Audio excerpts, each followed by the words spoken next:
ನಮ್ಮ ಮಹಿಳೆಯರು, ನಮ್ಮ ಕನ್ನಡ ಇಂಡಸ್ಟ್ರಿಯ ಮಹಿಳೆಯರು ಆಗಿರಬಹುದು, ನಿಜಕ್ಕೂ ಅವರ ಶೋಷಣೆ ನಡಿಬಾರ್ದು ಅಥವಾ ನಡೀತಾ ಇದೆಯಾ ಇಲ್ವೋ ಅಂತ ಅದ್ಭುತವಾದ ಅದ್ಧೂರಿಯಾದ ಚರ್ಚೆ ಇವತ್ತು ನಡೆದಿದೆ.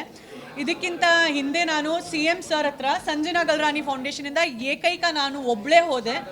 ಯಾಕಂದರೆ ನಾನು ಚಿಕ್ಕ ವಯಸ್ಸಲ್ಲಿದ್ದಾಗ ನನ್ನ ಜೊತೆ ಕೆಲವೊಂದು ಹರಾಸ್ಮೆಂಟ್ ಇರೋ ಸಿಚುವೇಶನ್ಸ್ ಆಗಿದೆ. ಅದ್ರ ಬಗ್ಗೆ ನಾನೀಗ ಡೀಟೇಲಲ್ಲಿ ಮಾತಾಡ್ಲಿಕ್ಕೆ ಇಷ್ಟಪಡಲ್ಲ. ಬಟ್ ಅದರಿಂದ ನನ್ನ ಅನಿಸಿಕೆ ಏನಿತ್ತು ಅಂದರೆ, ಇವತ್ತಿಗೂ ನಾನು ಆ ಪರ್ಟಿಕ್ಯುಲರ್ ಪಿಕ್ಚರ್ ನೋಡಿದ್ರೆ ಭಗವಂತ ನನ್ನ ಹಿಂದೆ ಯಾರಾದರೂ ಇರಬೇಕಿತ್ತಲ್ವಾ, ನನ್ನ ಹಿಂದೆ ಯಾರೂ ಇದ್ದಿಲ್ಲ ನನಗೆ ಹೇಳ್ಕೊಡ್ಲಿಕ್ಕೆ. ನಾನು ಚಿಕ್ಕ ಹುಡುಗಿಯಾಗಿ ಕೇವಲ 17 ಇಯರ್ಸ್ ಏಜಲ್ಲಿ ಇಂಡಸ್ಟ್ರಿಗೆ ಬಂದವಳು, ಚಿಕ್ಕ ಪರಿವಾರದಿಂದ.